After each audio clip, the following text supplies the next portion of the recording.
تشمیت العاطس، وقت برادر مسلمانت عطسه میزند او چی باید بگوید؟ الحمدلله. ما به این کی توجه داریم؟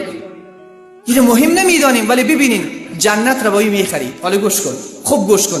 رسول صلی الله علیه و سلم فرمود اگر کسی عطسه میزند بگوید الحمدلله و او برادر مسلمان که عطسه برادر مسلمان خود را شنیده او در جواب بگوید یرحمک الله، و همون جواب شخصی که عطسه زده باز بگوید یهدیکم الله و یصلح بالکم. وقتی برادر مسلمان عطسه میزند اگر الحمدلله گفت در جواب بگو یرحمک الله، اگر نگو بازگردن تو واجب نیست.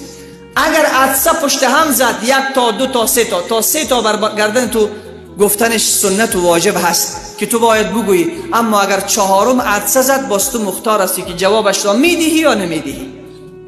اما بدانی که خیلی